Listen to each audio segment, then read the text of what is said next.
Psalm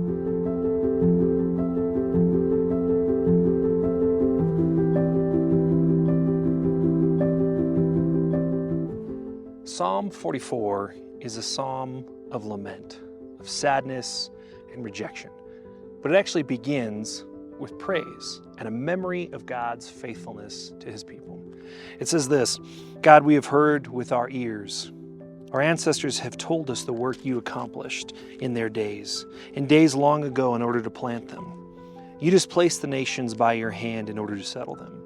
You brought disaster on the peoples, for they did not take the land by their sword. Their arm did not bring them victory, but by your right hand, your arm, and the light of your face, because you were favorable towards them. And you are my King, my God, who ordains the victories for Jacob. And though we drive back our foes, through your name we trample our enemies. For I do not trust in my bow, and my sword does not bring me victory. But you give us victory over our foes, and let those who hate us be disgraced. For we boast in God all day long. We will praise your name forever." Psalm 44 starts with a look back at the glorious past of when God was with his people, when God was displacing other nations in order to bring them into the land flowing with milk and honey. It's kind of like today when we relive our fondest memories, especially if God was the one behind them. We look back with fondness and we say, God was with me and I was prosperous and I was blessed and I was comforted, and all of it was only possible because God made it happen. But we all know life doesn't stay that way. It's not always prosperity or blessing or good times. And part of the reasons we look back with fondness is because maybe our present isn't so great. Maybe our current circumstance isn't so great. And this is what Israel was going through as well.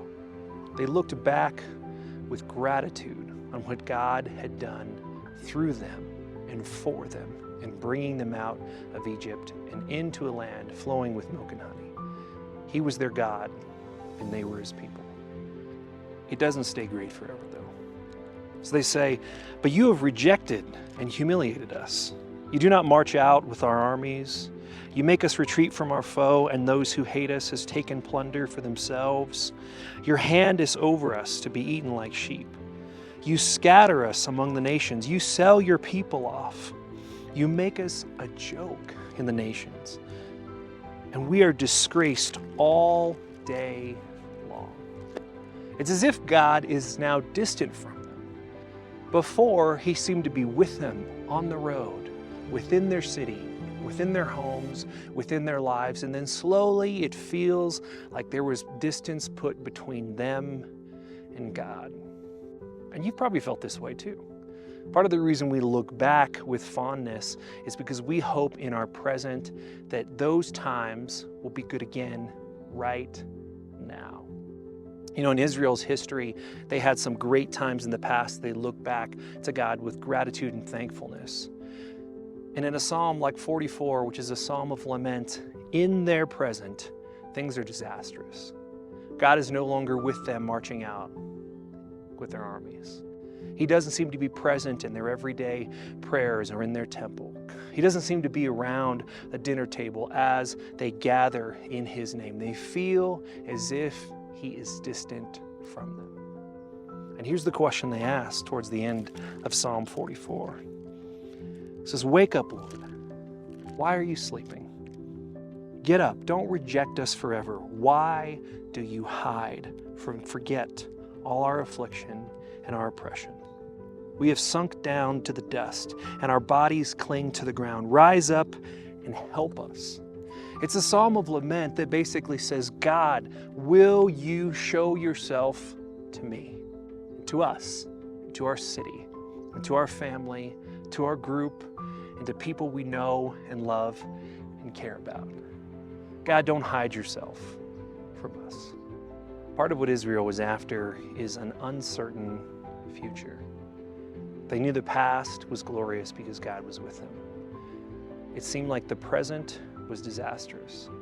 And most of us can handle that. We can handle defeat we can handle setbacks. But what we can't handle is disgrace or shame, or maybe the fact that God has left us. And this is what Israel was going through. God had been with them for so long that they didn't know what it was like to feel God as distant. And in all actuality, he wasn't distant. And it's important to note here that this wasn't because of sin. You know, we know when God is distant from us, or at least we feel that he is distant from us because we've done something wrong. But this wasn't because of Israel's sin. They were committed to him. They loved him. They loved his law. They loved him. They loved everything he asked them to do. And so they were confused. God, why would you let this happen to us? It's like the equivalent of why do bad things happen to good people? And this could be the most confusing part of our relationship with God. Because when we have done something wrong, it makes sense that we would feel distant from God. Not because he has moved, but because we have. But when we have done nothing wrong, and when we feel like we are doing things in his time and with his will and his ways, and still we experience calamity, tragedy, or just a distant feeling from him, we get confused. We can't understand why he would hide. God is actually closer to us than ever before. You know, in the Old Testament, God would reveal himself as a pillar of fire or a cloud, and they would take God's law with them as a symbolic representation that he was with them. But at times in Israel's history, they felt like God was nowhere to be found. You know, as Christians, we don't have to think this way. Jesus Christ is God himself.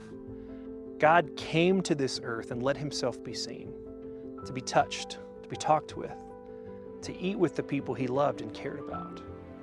And then he was crucified, and he was resurrected, and he showed himself to the world again. And then before he left, he gave his Holy Spirit so that we would know forever that God is truly with us. He sees us, and he hears us. He is with you every day. He does not hide. He is very much out in the open with you. Even though they are distressed, even though they think that God has abandoned them, the psalmist ends in this way. It says, "We have sunk down to the dust and our bodies cling to the ground. God, rise up and help us and redeem us because of your faithful love." The psalmist reminds their city, their group, their friends, and themselves that God will ultimately redeem and rescue because he is with them.